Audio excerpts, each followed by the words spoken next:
Everybody.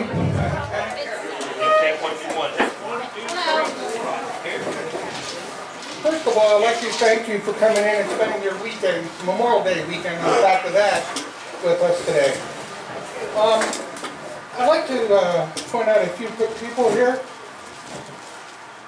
We have the Central Pennsylvania World War II Roundtable Director. Could you stand up, please? I'm just one of the directors. One of the directors.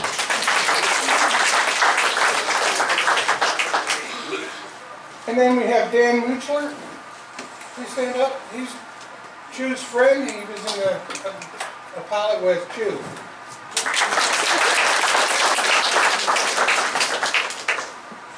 Okay, and then when these benefits come around, and it takes a donation. So if you wouldn't mind helping us out and donate, thank you.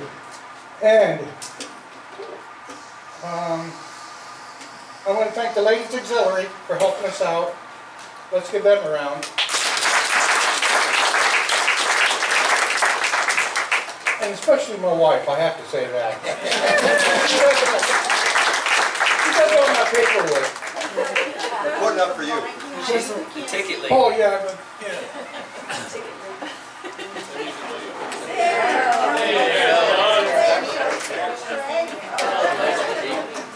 Somebody mentioned that and I forgot about it. All right, well let's to the most important thing here. I want to introduce my friend, Chieu, CW, National Guard, Huey Helicopter pilot, retired. He was with the South Vietnamese Air Force. He was there in Vietnam. And he'll tell you about his experience there. He came over in 1975 as a refugee. And he met General Herbert Lloyd that got him his pilot license. And you'll probably hear the story on this. So, he's active in the Red Rose Honor Guard in Lancaster County, Guitar for Vets, and he's active with the Warbirds out of Lancaster. He's the public relations officer. They fly around and rides and show the helicopter they built, the Huey. And I guess, for the most important thing, Chieu.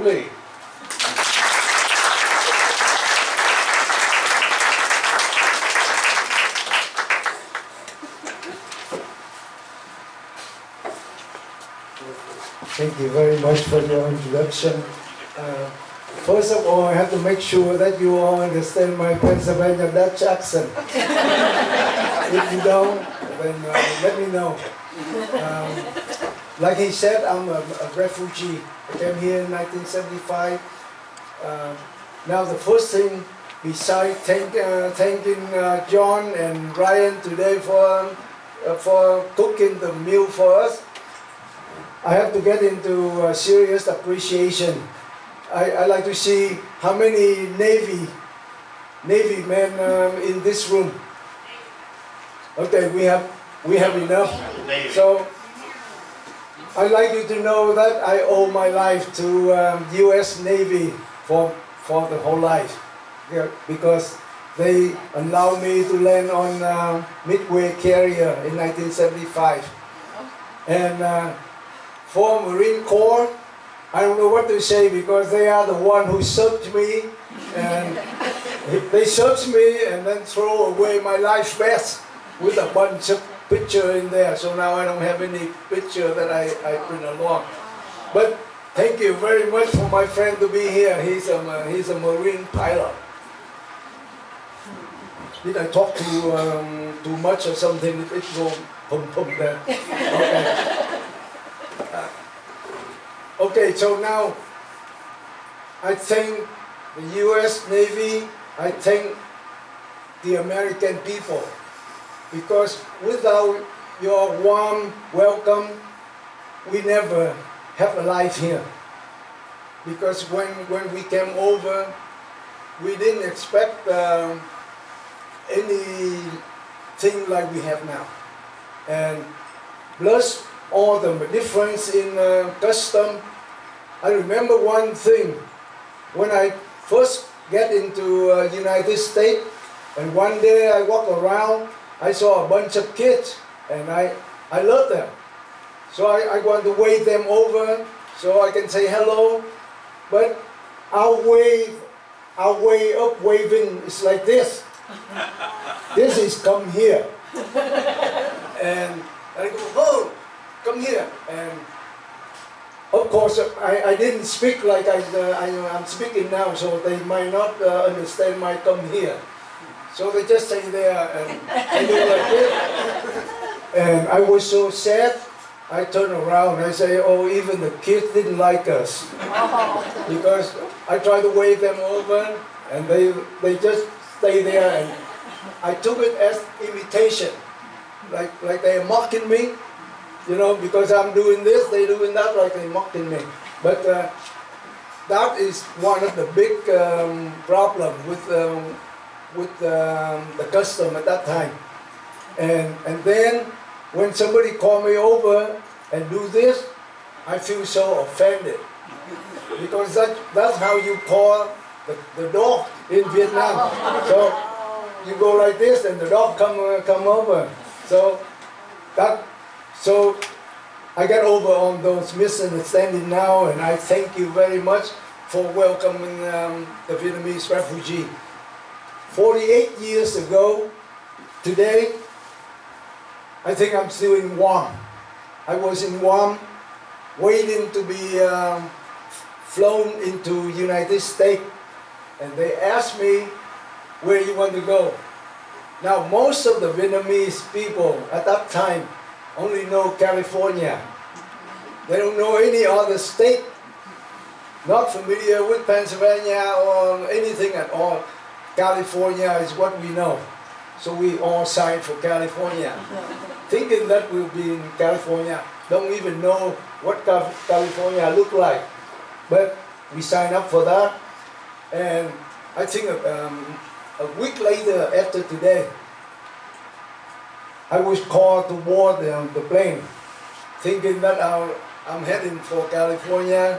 But when the plane landed, I saw Arkansas. It's Fort Smith, Arkansas, and I was from Fort Chaffee. I don't know if you know Fort Chaffee. Fort Chaffee, Arkansas.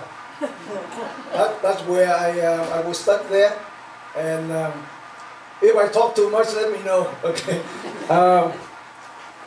I started my life in Fort Chaffee, and one day I went up, tried to sign up the paper, because one of the lady I call mom, she was my sponsor when I was here in 1971 for flight training, and she was from Texas, Middle Wales, Texas. It's a very small town, and I don't know how, but she probably got the news, and she tried to look for my name. She came in for Chaffee, tried to sponsor me out, and I say, Mom, what are you going to have me done in Middle Wales, Texas? And she said, son, there's a lot of work there for you. They have a lot of kiln. Kiln, K-I-L-N. They make brick. And I looked at her and said, Mom, I've been flying helicopter, and I have to be honest with you, I don't know if I can handle the kiln work. So why don't you just let me stay here for a while, and then I will contact. But you know, she drove all the way from Texas, from Middle Wales, Texas, in there, and I had to let her go home alone, and I feel so bad. But I say, sorry, Mom, I have some business to take care of in here. When I'm done, I'll let you know. And with that, I go in and sign up the paper. And I had to talk through the interpreter. I would speak Vietnamese, and he translated in English. And after a while, I asked him, I say, my friend, can I speak for myself? And he said, can you speak English? I say, well, I can do, I try to be as well as you. So when I start talking to the director, after he's done with the paper, he offered me a job. He say, would you do it for $5 a week? Now, $5 a week. And I didn't care, so I said, okay sir, $5 a week is fine with me, because I think it's better than nothing. So I got $5 a week for a couple of weeks. And then the State Department come in and hire some translator. Then I say, well, translator is just like interpreter. So I sign up, and thanks to being taking $5 a week, I improved my English and everything. I got accepted for $4.29 an hour. So I come in and tell the director that. I say, sir, I'm sorry, I get an offer. And I didn't speak that fluent. Right now I'm not fluently either. But I try to make him understand that I got another job for $4.29. And he said, well, the best I can offer you now is $10 a week. But you just feel free to turn it down, because I understand you need to make money to get out of this camp. So I got the job there, and I stay until the end of the camp in December 1975. You want to hear more about my life and like that? Yeah. Okay. So after the camp, I get a church in New Jersey, Morristown. They agreed to sponsor me and another translator who worked with me in there. So we both get sponsored by that church. And that church never seen a Vietnamese before. So before we leave the camp, we go out to JCPenney, and we get a coat, pants, jacket and pants, and we refuse to get different color. If you get the same color, I have to get the same color, and we end up like a uniform Japanese tourist. Get up in Newark at about 11 o'clock at night. We sat there and wait. Nobody pick us up. And we wait there, and then we go for a drink and so on until 2 o'clock in the morning. I said, this doesn't look right. And then we fought each other. The other guy blamed me for telling him to go buy the suit, because he said no Vietnamese wearing suit like this. And they probably see the Vietnamese in the Larousse dictionary. And you're supposed to have the thing on your back, and you walk like this, and you wear, not the suit that we wear. So I say, okay, then I'll call them the pastor. George Dunner is the name of the pastor. I say, Mr. Dunner, we are here in Newark, and nobody pick us up. He said, oh, I sent three drivers down there already, and they said they didn't see any Vietnamese waiting in the airport. And then my friend jumped at me again. He said, see, he said that because we don't look Vietnamese. And I say, I'm sorry now, what do you want me to do? Take all these off and try to be a Vietnamese? Now, the pastor was too late, so he cannot get any other driver for me. He will drive out himself. I felt so bad. He drove down, took us back, and then we get to be received by a family, an engineer for an aluminum company. I forgot the name, but it's very big company of aluminum that time in New Jersey. Then in the morning, he brought us back to the church, and I had my beard long like this and my hair just like Jesus. And they asked me if you know Jesus. Now, I spent my 8 years in the monastery trying to be a priest. And he asked me if I know Jesus. I say, yeah, he's my brother. And I began my life there in Morristown. Then, about a week later, I asked, I say, Mom, we call them Mom and Dad. I say, Mom, can we go get a driver's license? She said, son, you have to read the book, and you have to study and everything before you can go take a test. And I say, Mom, just take us in the station to take the test so we can know how it feels. I need to know how it feels first before we hit the book and learn. So she took us in. And the other guy is the pilot in my squadron. So we all walk in there, and it's the ABC. So we read, and then we say, oh, that makes sense. Just put it down. And we pass it. I don't know how, but we pass the written test. And then my mom would consider us amazing. So she brought us back to the church and introduced again about her amazing voice. Then after that I said, Mom, can we get the driving test? She said, no, son, no, that definitely not. I say, again, Mom, it's just like for us to know how the God feel and everything like that, so we don't get scared. So she say, okay, she get an appointment for us. On that day it was snowing, and she said, now it's snowing. There's no way you can drive in the car. And the first time that I sit on her car, she had a Camaro. I parked it right in the bush, and she said, no way, you cannot have a driving test. So I say, no, just let us feel. It's a snow day.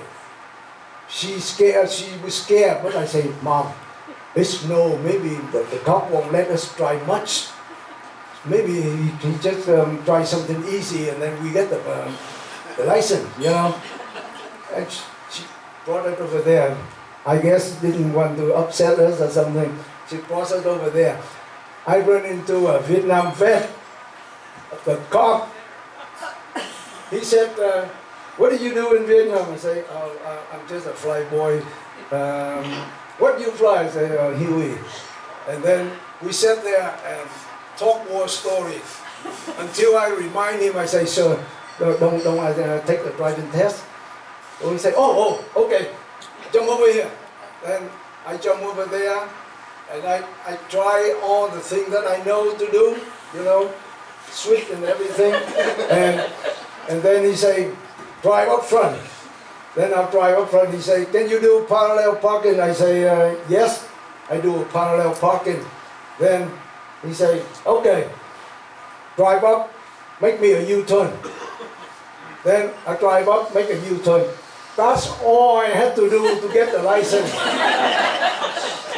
And I forgot his name to thank him, but I said, sir, I should mention this to anyone. I promise I never mention this to anyone because you let me go too easily.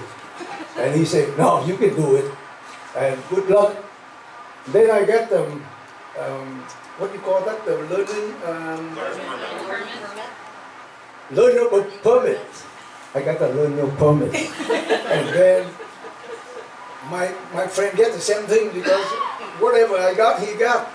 And we all get the permit. Then we think about renting a car to go to Pennsylvania because I have a friend in my squadron in Pennsylvania, Lancaster.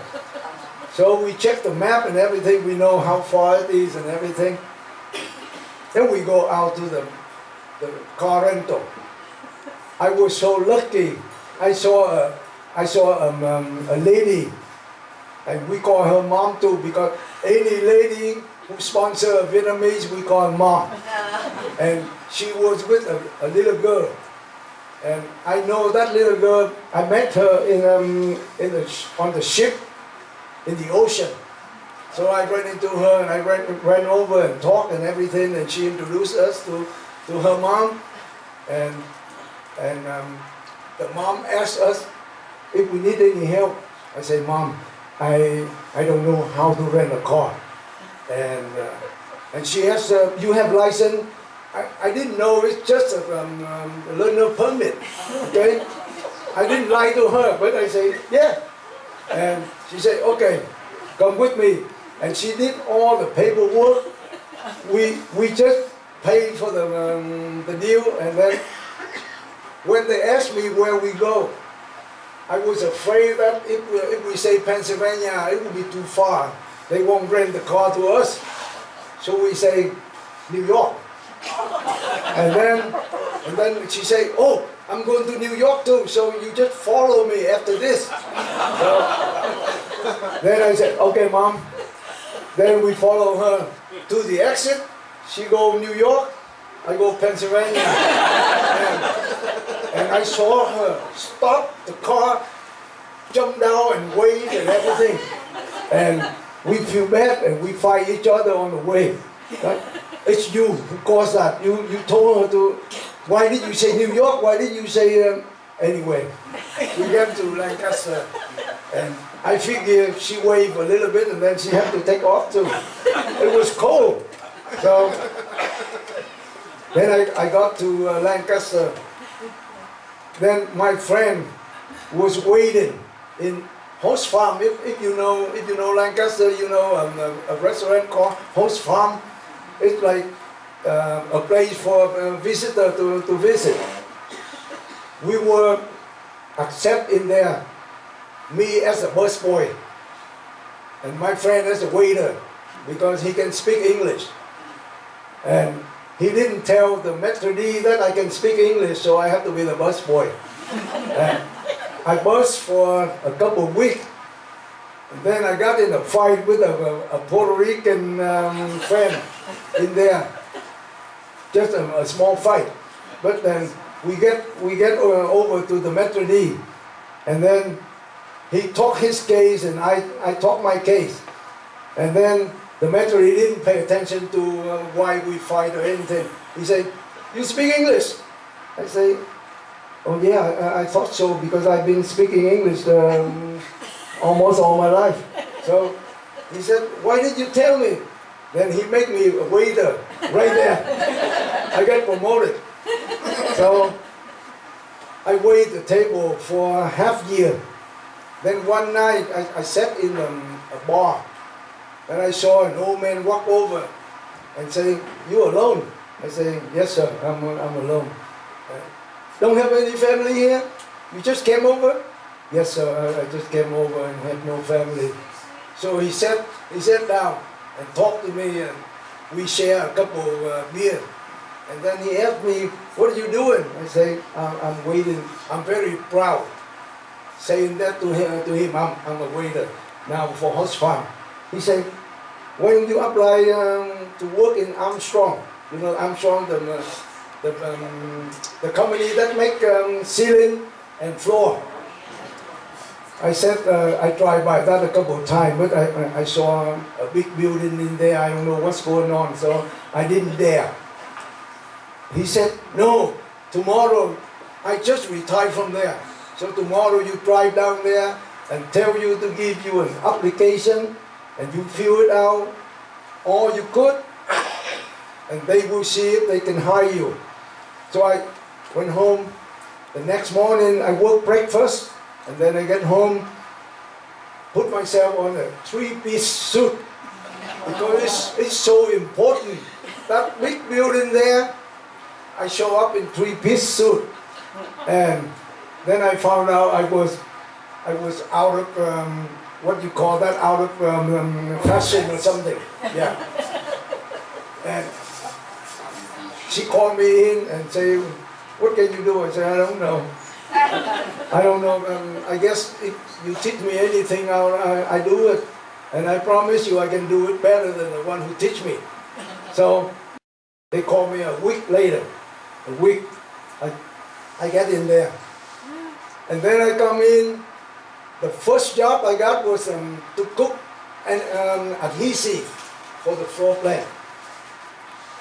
The supervisor come out, take me out by hand, and say, Chieu, this is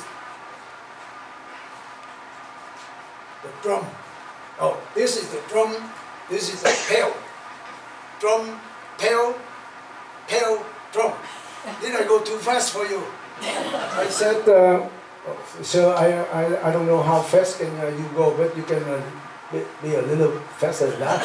And then I got in the job cooking adhesive. Now all I have to do is just looking at the formula and add so much measurement in and push a button. A week later, the superintendent called me in the office and he gave me 5 formula and he asked me to read it. So I didn't give it a thought, I just read it, 1, 2, 3, 4, 5.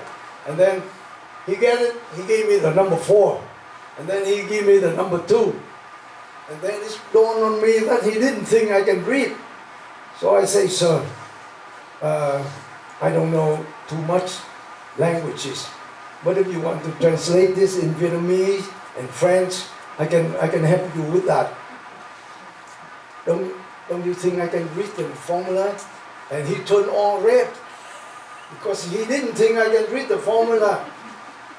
That's why he shuffled around and he gave me different.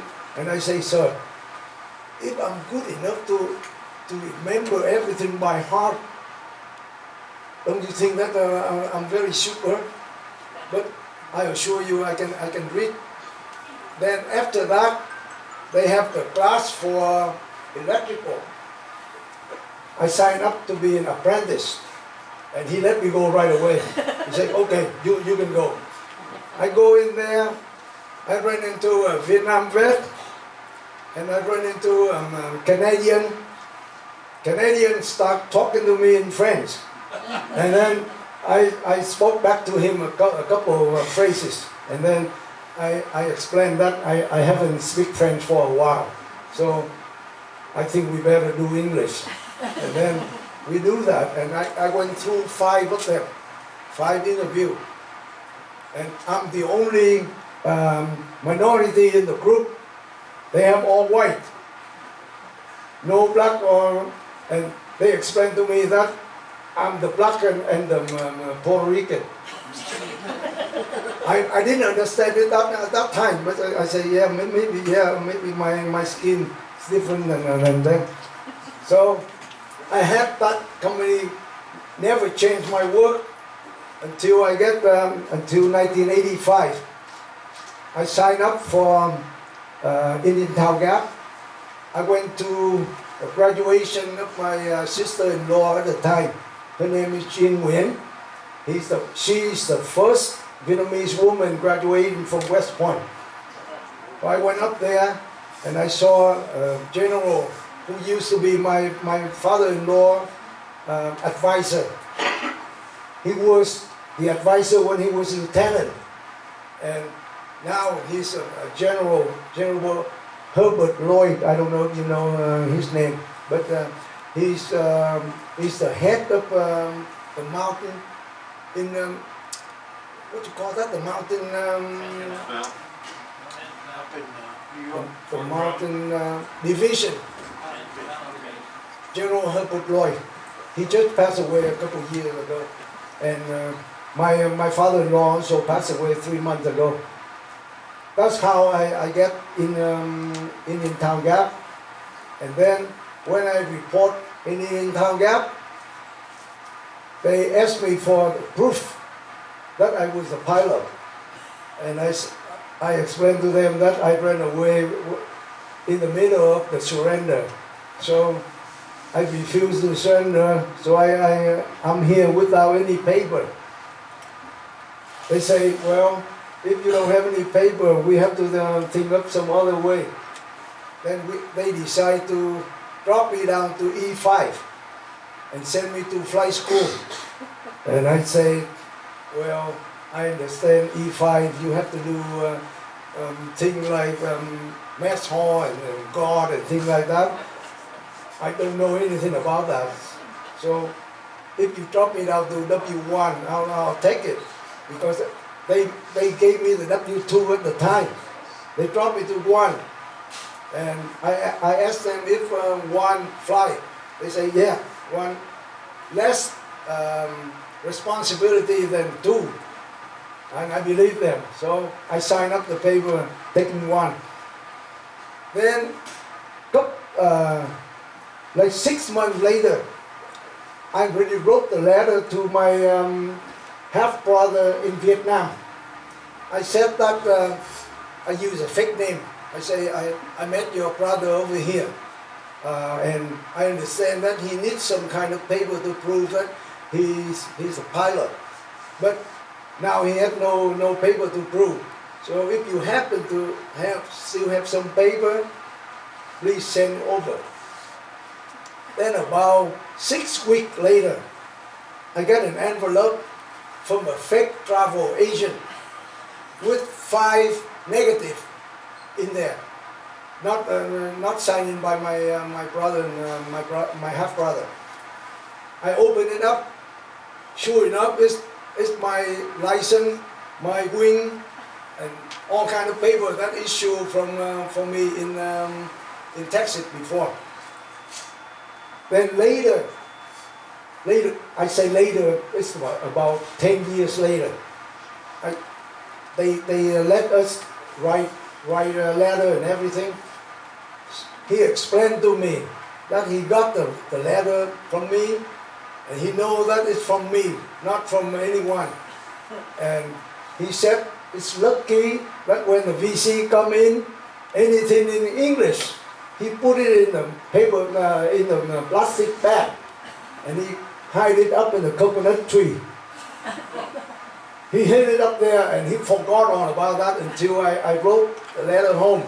So at night, he had to look to clear everything, and then he climb up the coconut tree, get it down, and do quick shot of 5 negative, and hit it back up. So I come in, and you remember, he's a test pilot. He's a test pilot. He told me one day, he said, Chieu, go get a flight suit and fly with me, because he's a test pilot. He can do single pilot. So it doesn't matter who's sitting on the other seat. I try to remember his name. I'm still in contact with him on Facebook, but my health is bad now. He worked for the AAA. I know who you're talking to. Yeah. Okay. He got me up, and then he said, you flew against ship, right? I say, yeah. Show me what you can do. I say, no, sir. You tell me what I can do, and then I do it to show you. I don't just go ahead and do anything I want. So he told me to turn here, turn there, and so on. And then he tried to show off that he's also a gun pilot. He shoot down and he get up with a branch in the skid. He get back up too late, caught a branch in the skid, and we know the crew chief, and the crew chief swear that he won't say anything, and I say, no, if the crew chief won't say anything, I won't mention that either. And I kept that until I died. Then after that, they just forget the thing about sending me to Rocker for training. They use that thing and try to process, and then I ran into John. Yeah, I know you. John Travers. John Travers.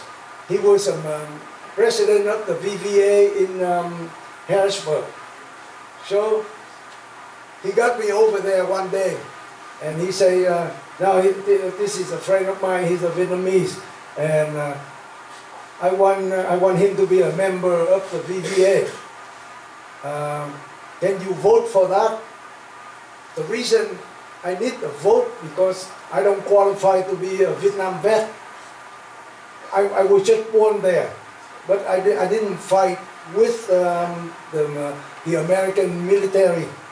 I was with the Vietnamese military, so they all vote 100% for me. So I'm a Vietnam vet now in Harrisburg, and the Lancaster asked me to change to their post. I say I cannot do that because if I change, I will lose my chance to be a Vietnam vet. So I'd rather stay there, and I got a handshake every now and then, welcome home. Then I have to explain to them, I say, well, my home was in Vietnam. I thank you for saying that, but please pick the real Vietnam vet to say so, because I feel bad if you welcome me home. But I'll take it because it's my home now. You don't have to clap for that. It's my home. And for that, I ran into a couple guys in the square of Lancaster. One guy yelled at me to go home. Then I scratched my head and I walked over to him. I say, my friend, if you can show me a home to go to, I'll be very happy to go. But I thought that this is mine already. I call Lancaster my home now. So nobody can push me out of it. And you just have to accept it, you know. And he did accept it. He shook my hand for that and say, okay, in that case, well, welcome home. And in Armstrong, when I graduated and be an electrician, I carry my tool around, and then I heard a comment saying that those group come over and take our job. So I turned over and I saw that man who was talking. So I come over to him and I say, my friend, here's my tool. You can go do my job right now. I'll sit here and do your job right away. Okay? You're welcome to have my tool for free. Go do my job, because I don't want to take anybody's job out of his hand. And he looked at me and he said, well, I cannot do that. I said, well, I thought you say I came here and take your job. Now, if you agree, I'll take my tool back and stop saying that. Only one. I only have one occasion like that. But I feel very good. I don't have any grudge against anyone. What else you want to hear now? Can you tell us how you got from the monastery to the Midway? Monastery. Yeah. The monastery, I Yeah. quit that in 1968. Well, I was trying to be a priest, but I fell in love with a nun. And that's a true story. I didn't try to make it up. I fell in love with a nun. And then I asked her to quit the convent. And I quit the monastery. And she said, oh no, I'm really married to Jesus. The sentimental, whatever she explained, the love or whatever she had for me was not that kind of love. It's the friendly love. And I said, okay, too bad now, I already told you. So I had to go back and talk to my father superior. And I say, I'm not worthy to be in this house anymore, let me go. And he let me go. 1968, I go out. 1969, at the end of 1969, I graduate from high school, and I joined the Air Force. With all the English and French and Latin I learned from the monastery, I got in the Air Force kind of easy, and then they sent me over here for training in 1971, and I go back in 1972. And I start my flying there from 1972. We did okay. Every job I did in flying there okay until 1973. The day that we signed the agreement, the Paris Agreement, we signed it. Then I had a mission to escort the medevac. So we were told, you're not allowed to shoot. And at that time, when the American withdrew, we were allowed only 4,000 rounds a day. And now, you know the machine gun, the Gatling gun on the gunship, with the double squeeze, 1 minute, 4,000 rounds. One squeeze, 2,000 rounds, 1 minute. So we have no way to fight that way. And that day in particular, we're not allowed to shoot at all. So I asked, how can we escort the medevac without shooting? They say, we just hope that the other side also observe the rule like we do. And yeah, we go in, the first round, quiet. The second round, we get a couple on the body. So we call back home and we say, we get round 5. What do we want to do? Can we shoot back? Negative, you're not allowed to shoot back. I said, well, they shoot at us. And while discussing back and forth like that, we had a bunch of rounds in the engine and the tank and everything. And it started firing in the back. So we had to slide out in the right field. And we landed on that very day that we signed the contract. So now, whatever I hear from the communists, I never believe it. They always go back on that word. And I have 3 other forums shut down, but it's not that important. What else you want me to talk about? How did you end up on the ship? How did you end up on the ship? How do I end up? How did you end up going on to the ship? Under the ship, the 7th. The Midway. Oh. Midway. That was the last day, April 30th.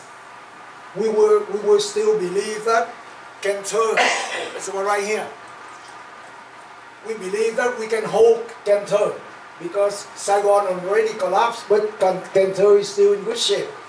And I had the mission that morning to go and support a small town nearby. We couldn't get in touch with the ground. So we keep calling and circle around. Finally, we have to get refuel. So we get down the airstrip, Sok Trang. Sok Trang is about right down Cantor here, Sok Trang. We come down, and the way we approach the gunship different from the slick. Like we don't approach slowly. We go fast, and by seeing us going down, they are already on the ground. They already overrun the airstrip, and nobody know. They thought we know. We come down to shoot, so they shot first, and before the translational lift, so we were able to break out. And it was about 10 o'clock or something in the morning. Then we decided there's no way we can get refuel there, so we go back to Cantor. And while in the POL, I heard the order from my direct command. He said, Chieu, you're on your own now, because I just received the order to surrender, and you will make your own decision and everything. So I say, okay, Roger. Then I talked to my crew. I said, well, I just get them the order to surrender, and to tell you the truth, I never learned how to surrender in the academy, so I might screw up. So if you want to get down, surrender, you're welcome. I'll let you down. If you want to go with me, I'm going to head for Concern. Concern is right here, off the shore there. Then they didn't think long, and they say, I'm with you. So one of the guy who went with me on that trip, when they get to Fort Chaffee, they was on riot and asked to be sent back to Vietnam. And I was a translator at the time, so I had the job to try to convince them not to go back. So I tried my friend first.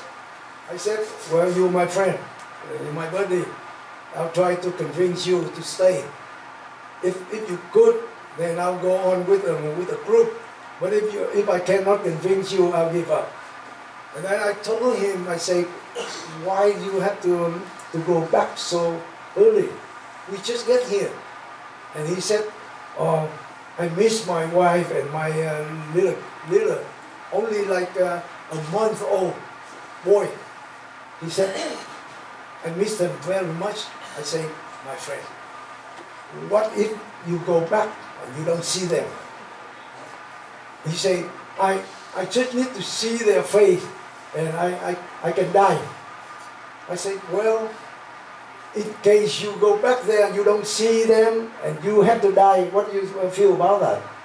And he said, no, I have to take a chance. You know, they are also human. They are not animal. I said, well, to me, the communists are animal. So if I cannot convince you, I give up.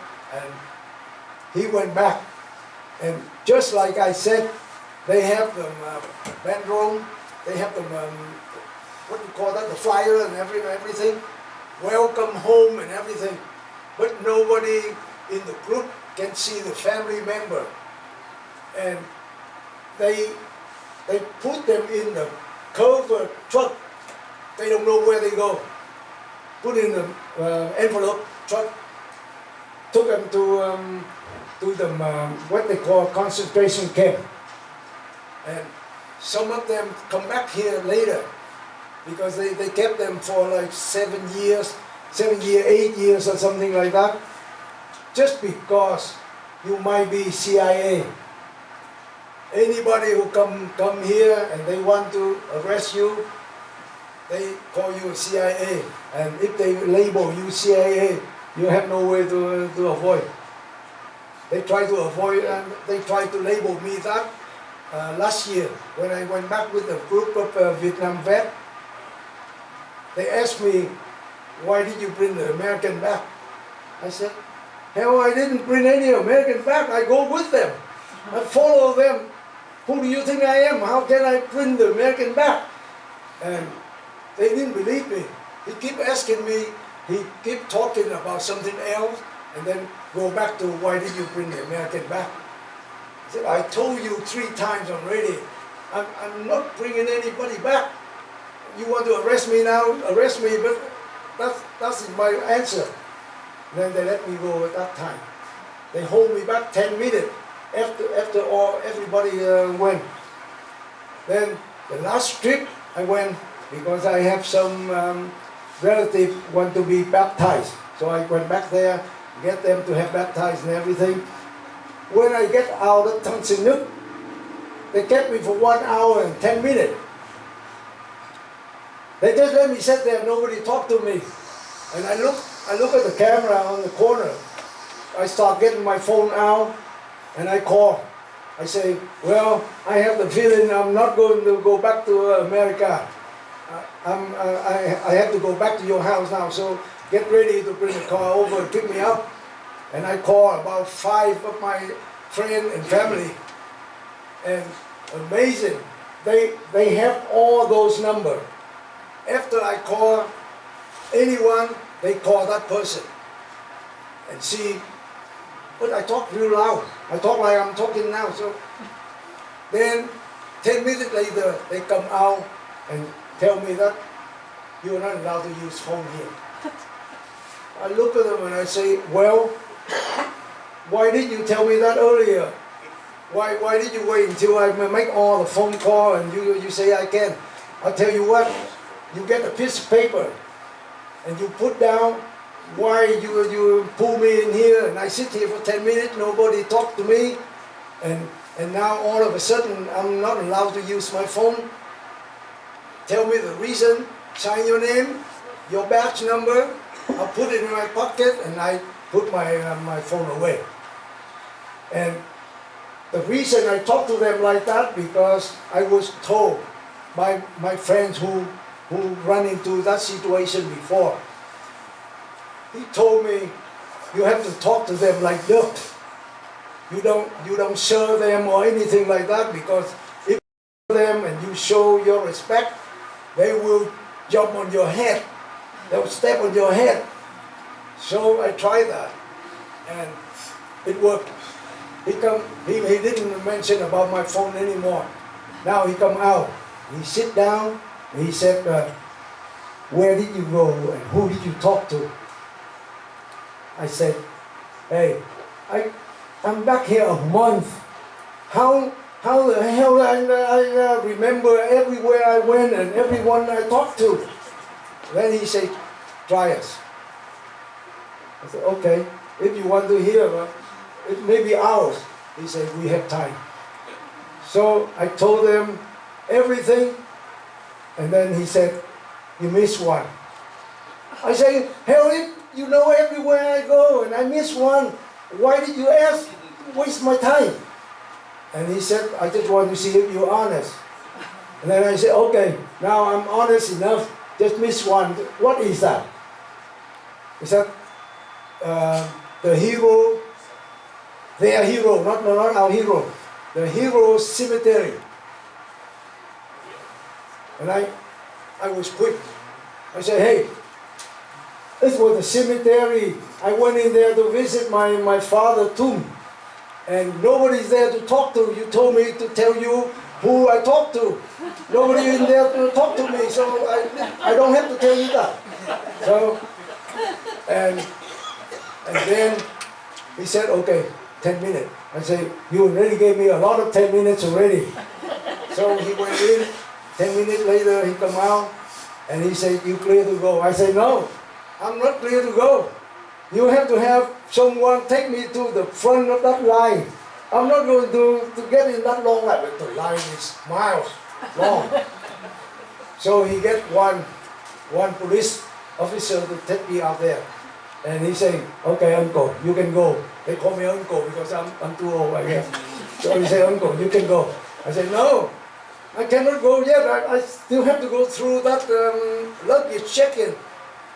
You don't think you can take me to the front of that luggage check-in? My time to board the plane is coming.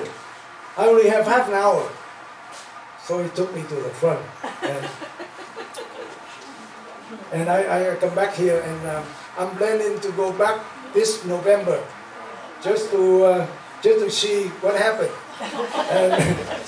And my friend said that they might do the same thing to me the second time. And if I get by the second time, the third time be okay. And also, when I went with the veteran, we went to Hanoi airport. And I got the Marine in front of me. He's a big Marine, and I'm the last one in the group. So I say, Bill, hey, can I ask you something? And he said, what?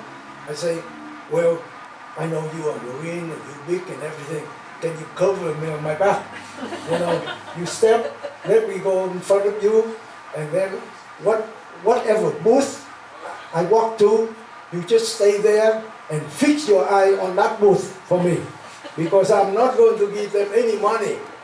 Now, it used to be that if you want to go fast through the booth, you have a Lincoln portrait, $5. You have that, put it in the passport, and then you give it to them. If they see the $5, they get it real quick in the drawer, and then you can go. No question asked. But I told Bill, I said, I think $5 is nothing, but I want to see what they do with you backing up. If I'm walking alone, I might give them $5, but now I have a Marine behind me. So I walk up there, and looking at my passport, this and that, and he opened every pages. And I tell him, I say, there's only something written on the first page. I didn't travel a lot, so you don't have to look at the other page. And he didn't answer me, he just kept looking. And I know he looked for Lincoln. Then I just stand there.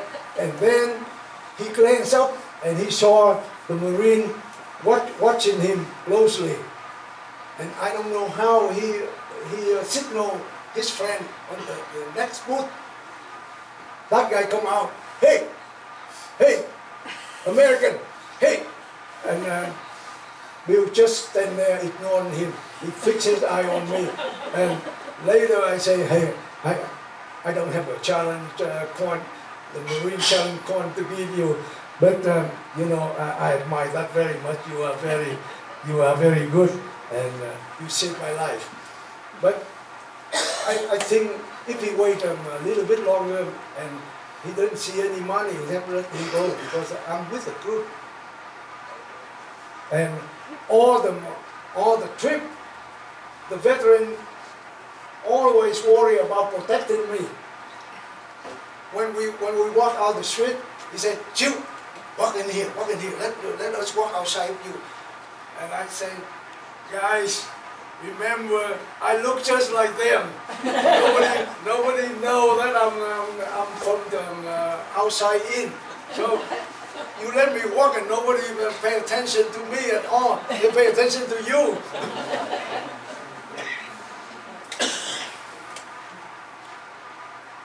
Question? Helicopter flight to the carrier. Oh. Helicopter flight to the carrier. Oh, to the carrier, okay. You Continue surrender. on that April 30th. I refused to surrender. Right. So I was flying out to this island here. And over there we have a POL, so I can go down, fill up my tank, and park. And I wasn't the only one who know about Constant Island, because I saw a bunch of aircraft parking on both sides of the airstrip already, and they all jump in the C-130 or something of the Air Force to go to Thailand, Utapao, Thailand. I don't know about Utapao. I don't know about 7th Fleet. I heard that the 7th Fleet is outside of Vũng Tàu. Vũng Tàu is about somewhere right here. So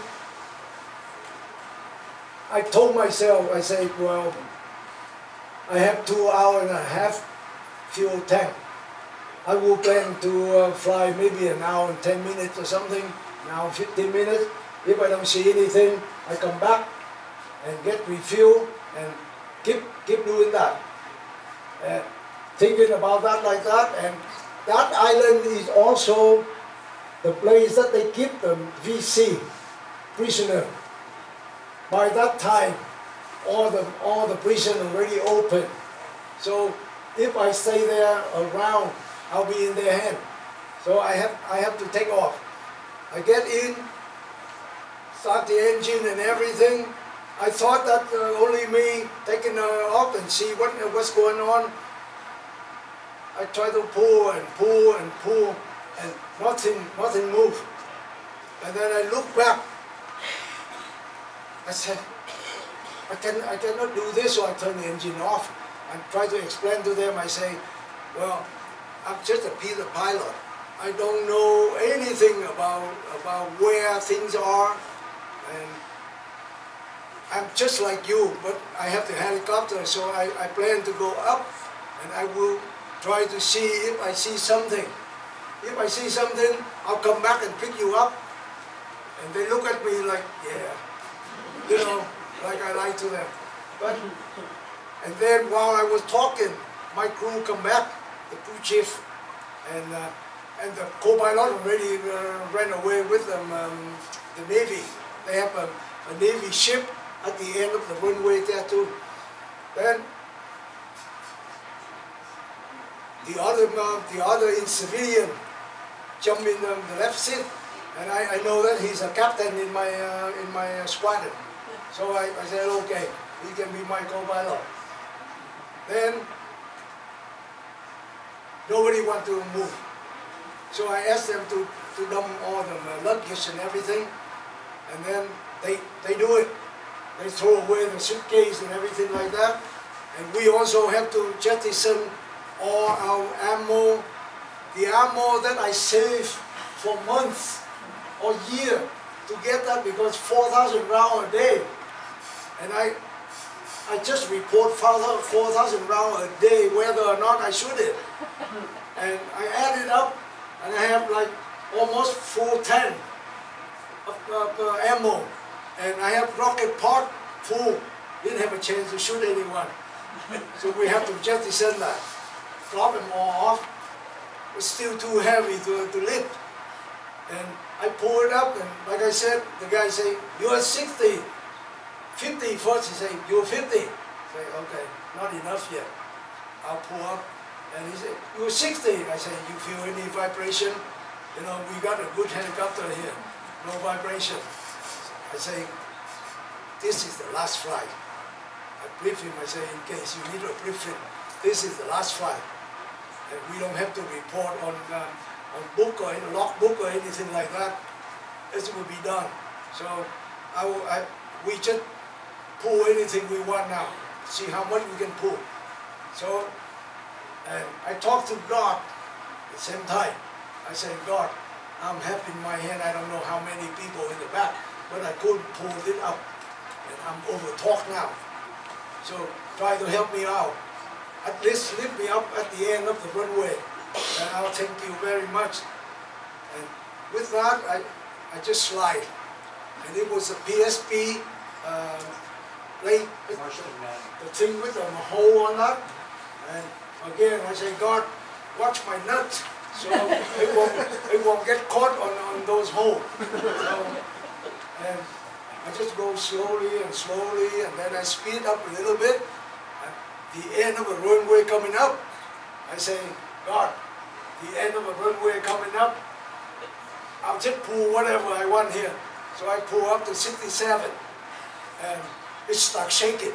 It starts shaking a little bit. So I hold it at 67, and it's like a miracle. It shake like that, and then it go up. So I heard a lot of applause in the back, but I said, "You don't know what you applaud, so forget it." And we keep flying, and I decrease it to 6,400, and we flew like 90 knots, from 90 to 100. They gave, did I say I got them in contact with them? No, I went up, and then I called in the blank. I said, "Anybody around?" First, I have to look for the frequency, and I don't know it. I don't know the frequency. 2-4 something, I don't know. But I remember in flight school they told me that you have an ADF, the God frequency on the UHF. And I look down, sure enough, the God's right there. So I flip it to God, and I say, "Anyone around, this is VNAV 354 for freedom." So I know that I make the complete call, because you say who you are, where you are, what you want to do. And then I keep calling that. 5 minutes up there, it's like very long. About 5 minutes. There's an American voice come back and say, "Aircraft calling, this is schoolboy." Now, he say he's blue boy, but I hear schoolboy. He still answer me. I say, "Schoolboy, schoolboy. This is VNAP 354, I'm lost." And they going back, say, give him the squawk. So he told me the number, whatever number, I punch it in 4 digit, and I squawk. And then he gave me the miracle voice, radar contact. So if you are a fly boy and you were lost in the air, and you contact somebody and he say you are radar contact, you are really halfway safe, more than halfway safe. So he ended up telling me to turn left, turn right, and so on. Then he verified that it was me, and gave me a direction to fly. once in a while, every 7 minutes or something, he come up and check on me, and we just go until 1 hour and 15 minutes. I check with my friend Captain. I say, hey, what do you think? Should we turn around, get fuel, or should we keep going? And he asked me a very good question. He said, you sure you can find the island in 1 hour and 15 minutes? And I think for a little bit, I said, maybe not. So we keep going. We keep going until 2 hours. Then we broke out of the rain and cloud. And above us is about 49 helicopters, 49 Huey above me. They assigned me 1,000 above sea level. Them 2,000 or something up above there. When we broke out, I couldn't believe my eye. So later I found out who is the lead of that formation. But anyway, I broke out. I looked up front and I saw like the whole fleet. So I say, schoolboy, I see a lot of fish by 12 o'clock. And he say, pick your fish. I say, the biggest one. Biggest one is on my right here. So he say, welcome to Midway Carrier. You ever land on the carrier before? I say, negative, but I can now. So he said, and also I say, schoolboy, my time is 20 minutes light, come on. So I just want to let you know. And he said, you have priority. A lot of them had to land in the water because they ran out of fuel. And I almost ran out of fuel. But I just think, well, they say 20 minutes, but it could be 23, you know. So I keep going, and beside I have so many people on my ship. I cannot ditch, because if you ditch, you might save yourself. But there's a lot of people in the back. So I told the guy, I say, you look outside. And I looked down. And I didn't learn how to land on the carrier, so I figured if the one clear outside, I will look down. If his dock stands still, I just put down. That's my simple thinking. So that's what we did. And I asked them, the carrier, they say they run 40 knots. So I just go about 40 knots like that, and finally I put down. And then 12 Marine go now with machine gun and everything, and we have to walk down.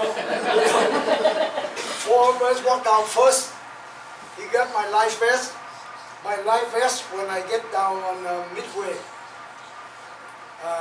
My life vest when I get landed. I thought, it's okay now. I don't need any more serration. I have a couple cans of serration on the life vest, and I have a bunch of pictures that when I go flying, I also bring my camera. And I shoot if the other guy shoot the rocket, I shoot the camera. And I thought I can bring the picture over here. The Marine checked my life vest like this, and then he go, I said, oh, that's my vest. And the lieutenant lied to me. He said, don't worry, we'll retrieve that. I said, how do you retrieve that? I looked down from the dock of the carrier. There's no way you can retrieve a life vest. Anyway, after that, they took us down to the cafeteria. And I thought, well, my life is saved now. So we eat.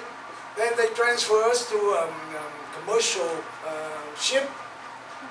I saw the word Kimpro, and I don't know if it's the name or whatever, but the Kimpro ship. Then we get down there.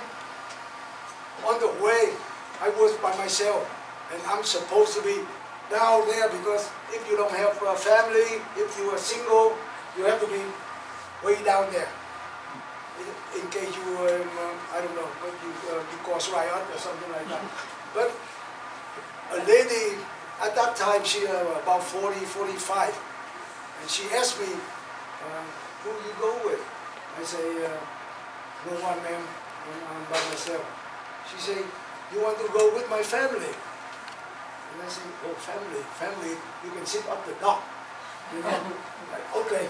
I go with her, and she became my mom until she died 10 years ago. And we get to Guam, we get to Subic Bay. But on the way to Subic Bay, about 5 days in the open sea, guess what I have for a meal? Somebody know? SOS. You know SOS?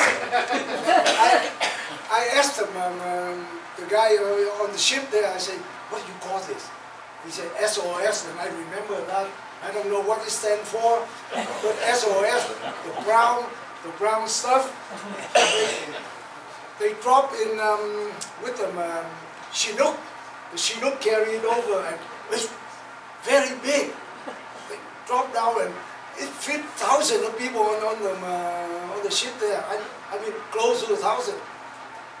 The ship is packed, and we have SOS in the morning, noon, dinner, and then for a couple of days like that, when we get in Subic Bay, they have a big tent for us, and they have like their employee or something official greet us and take us to the table and invite us to have food. And a lot of people make mistake by eating too much and drop. I mean, they faint eating too much because after so much SOS, now they get all good food. They try to eat, and then they take my fly suit off. They say, you cannot wear a fly suit anymore. So, okay, take fly suit off, and I'm lucky I have short and t-shirt. So they gave me uniform, the Navy uniform, that I can swim from this end of the waist to the other end. And I try to figure out how to put it on. And then I say, I'll go in the United States in short and t-shirt. But they didn't take us to the United States right away. They put us on the C-130, flew us to Guam. You know Guam, right? Guam Island? Yeah. I was there about probably a week and a half or 2 weeks. When we get down there, they have a tent set up. We call it Tent City. Tent set up for us, and I would pull in the Air Force area. It's called what is it called?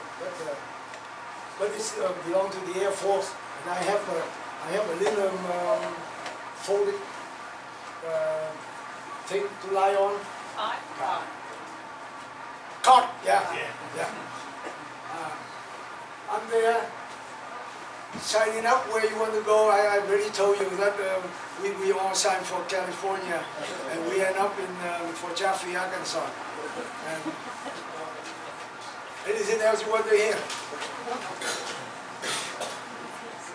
Was that maintenance guy Jim Ryan? Jim Bryan, yeah. Jim Bryan, yeah. Good guy. Yeah, he's very good, and I praise him all the time. On Facebook, I don't know if he's still around. He probably not. I was in touch with him in Facebook until last year. Yeah, Jim Bryan. And If you do, tell him I said hi. If you see him, if you hear from him. yeah, and he's in the FAA. Yeah. Yeah. He was also he saw all kinds of things. Well, no question, I'll tell you about the story with me and God. I pray God all the time, and I hope that you believe in God. Okay? I pray all the time, and my friend always mocked me, that, did you pray today? Every time before takeoff, I sit there and pray for my crew. And all through my flying life there, we got shot down 4 times. and we just jump out and run away from the AK-47 south, and we all safe, and nobody get wounded. That's amazing. And one time I was shot down, and we land upside down in the tree. We still jump out and run safely. So I believe in him very, very much. Now, come over here. I have liver cirrhosis in 2001. I died in the hospital. I went through the tunnel, and I saw my life in front of me, all the whole 9 yards about people who get the near death. I just want to make it quick. To the bright light, I thought my grandfather or somebody would be waiting there, waiting for me. And I really make the decision. If they reach out their hand, I'll hold it, and I'll go with them. When I get there, I was on the stretch, and the stretch with nobody carried. The stretch just flowed, and it turned around like this, a couple turns. I don't see anybody standing at the bright light there waiting for me. So I said, what's wrong with me? Nobody want to accept me or anything. So it started going up. And then I remember me thinking, well, it's rather up and down, you know. So I lie there, enjoying the music. I believe it from the angel. Music and everything. And I was in the smoky eye. I thought I saw the fern. I thought I saw the fern. I said, well, I'm there already. I don't know how long I see St. Peter. So all of a sudden it turned black. I cannot see anything, and it fall out real quick. And I said, oh my God, how can I leave falling like this? And then my back feels something soft. That is when my soul get back in my soul and my body. And I opened my eye and I saw the doctor doing the stuff to make me revive. And I say, no, why did you revive me so soon? He said, what do you mean? I said, I had a time over there. If you let me over there, I'll enjoy it more than going back here. And my wife said, you are full of it. You only went for 50 seconds. She counted and it 50 seconds. And I said, no, I don't know if it's 50 seconds. But that's what I saw. I cannot make it up. I just wake up from the death, you know. I cannot make it up. So then I asked him, I say, well, my birthday is December 29. And that happened in December 27. I said, Doc, in 2 days, they have a birthday party for me in Maryland. Can I go? He said, no, Chieu, you're not going to leave. You should walk up. You have to be there under my care. I said, Doc, I understand that. But you also have to understand, if I stay here, can you guarantee that I won't die? No, right? So if you let me go, I go to the party, I enjoy it, and if I die there, I die happy. If you keep me here, I die unhappy. And in most cases, who do you think I remember when I gone? And he think for a little bit, and he said, let me think about that. He went back to his office, come back to me the next day, and he said, okay, you have to promise me that you come back Monday. I say, no, I'll come back Sunday. Just Saturday night, and then I'll come right back. He say, no. And we just fight back and forth about Monday and Sunday. And then finally he said, I don't work Sunday. I said, okay, if you tell me that, then I'll wait until Monday to come in. But I went to the party, and the touching thing is, they have the birthday cake there, and none of my friends greet me with a smile. Their smile telling me something that, oh well, this poor guy is going to go, you know. And sure enough, when I sat down, one after another come up on the microphone and talking about super nice guy. They describe like you always hear in the funeral. Okay, so I listened to that and I say, you know, my birthday and whose funeral here? Whoever they talk about here must be dead, because nobody will have heart to talk nice like that to a guy who's still alive. So finally, the last guy come on and I told my name, and then I come up. I say, well, I thank you very much for thinking of me. I don't think I'm dying soon now, but I'll take all your comments. Don't forget those adjectives that you gave out. You cannot call me different than all the adjectives that you describe me. But all I tell you is I'll try to remember, to live up to what you tell me. I'm not that good. So, and now, when I'm dying, when I'm dead, you don't have to go to my funeral because you already attend my funeral. That's another God story about prayer. I told somebody already, but I'm telling you, I'm very amazed with that praying. I had the liver transplant. Now it's come from a lady.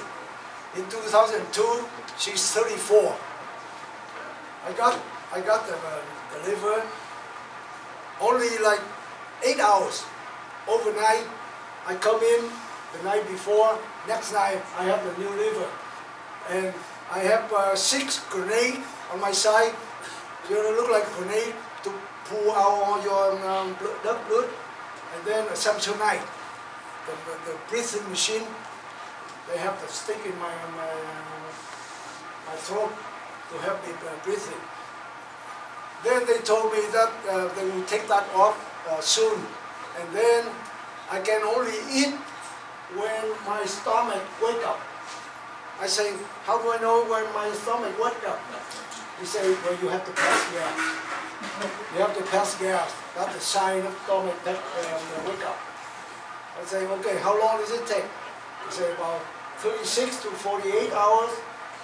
I say, okay, I can wait that. I've been waiting for so long, so I can wait for that. I wait up to 72 hours. 72 hours, I don't feel any air coming through. I said, man, something wrong here. And then I say, God, I know. I forgot to pray because I thought it's too easy. You know, the liver, you gave me the liver just like that. I didn't even have to ask for that. You gave it to me. Now, I need a little bit of gas, and I don't have it. And I kid you not, only in about 5 minutes, it come out unbelievably. the nurse from the hallway run in, say, Chieu, you did it. I said, yeah, I did it, but how I stop it? Then I have to pray again. I say, God, I didn't mean to mock you or anything. I didn't challenge you. You gave it to me. Now I know. Now I'm praying. Can I stop it? It's stopped. People say it's coincidence. You know, after you do a long chain like that, it has to stop. But I didn't believe it. I'm afraid if I didn't pray, I will keep doing that. I had that in a place I went for a retreat. Anybody know Montoursville retreat? Montoursville retreat is a Catholic retreat place. I go in there and I told this story about praying. I say, when you pray, you don't think about anything very high or important or anything like that. My prayer was just for some gas. And I got it.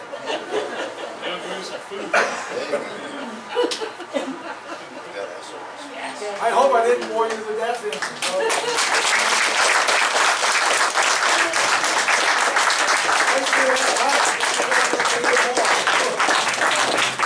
Thank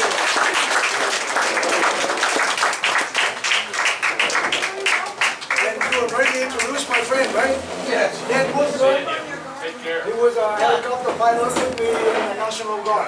If you can have a seat, we're going to do something else here.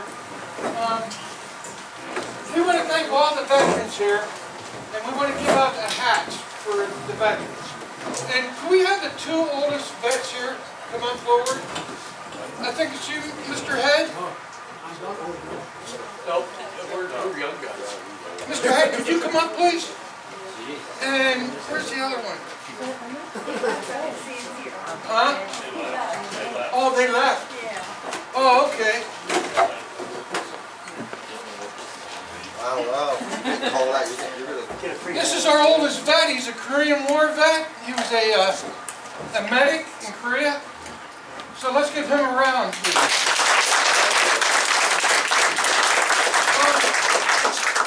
Here, you were in the Army, right? Yes. So you get to pick, you'll be the first one to pick a hat, if you like, on the Army here. That's the Marine Corps. Where's an Army hat? Hey, Doug. There's one on the There's seat. one on the seat back there, Doug. Here's the Army, In the very right back. there. These are the Army ones. You can pick out. Doug, there's one in the back of Army seat back. The red seat. Oh yeah, we're gonna give that to you. Oh, It's in This is there. fine right here. Okay. First one. All right, Chieu, can we get a picture of you and Linda? Will you take a picture of this? Yeah. Fine fellas? I'd love to have a picture of it. We'll look right over here.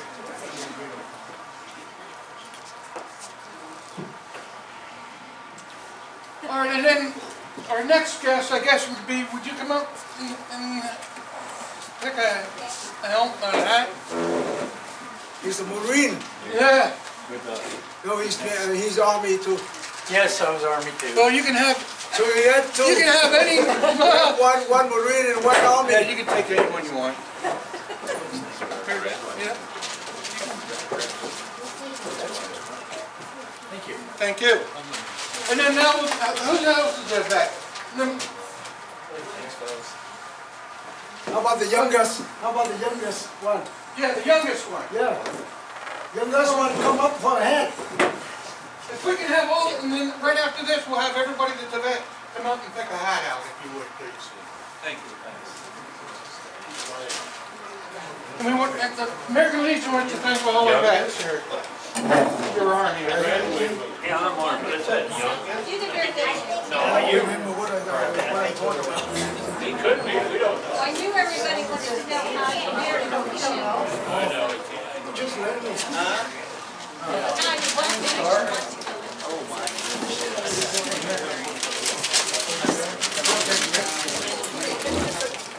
All right, next. Come on up. Oh, I'm in your way. Come on and get that. I know there's more vets. Come on up and get your hats, please.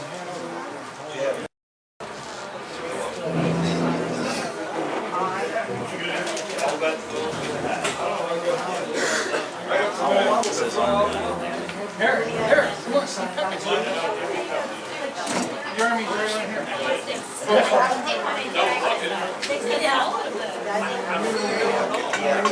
Okay. Go ahead, I'm looking for an Air Force one. Here's an Air Force one. Hey, here's an Air Force one. Navy in there. Navy right here on this side? There's a Navy hat right here. Okay, are they all one size? After everybody gets a hat, we like to get all the veterans and Chieu and take a picture of us all. What's that? 6 and 1/2 of the other. Where'd that, there was one back here on the seat. The Army's over here. The Army one's on this side? Yeah. The rest are all these camouflage. That's what I got. You can't take the same thing. Like him. The Navy's right over I there. don't like scrambled eggs. I know that. Oh, I know it. Instead of scrambled eggs.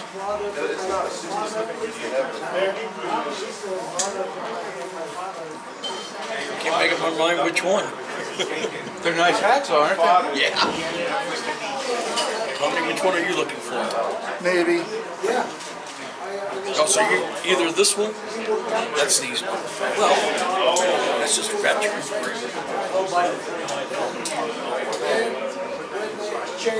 These are Army Marine Corps. I'm gonna keep that to myself.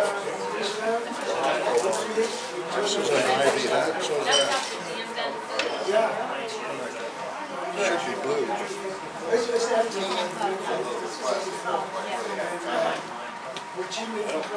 We're gonna get a vet, picture of all the vets. Can I have all the vets, please, come up front here with your hats? Two, we're gonna get all the vets and then we're gonna have you in the front, we're gonna take a picture with your hats on. Yeah, we use. Jim Paul Hamus, Everybody is Navy. soldier. Yes. Don Merrill, Navy. We don't count rank. Dan Mueller, Navy, Marines, Army. Chieu, Army. Don Head, Army. Lynn Bennett, Army. Doug Rupert, Seabee. Steve Hickett, United States Air Force. Steve Bennett, Army. Dan Carney, United States Navy. Tom Hebner, United States Navy. Ed Weinhofer, United States Air Force. Mike Weisbrod, Army. Robbie Hyde, Army. Wayne Schroeder, Navy. Trey Phillips, Army. Jonathan Baker, Army.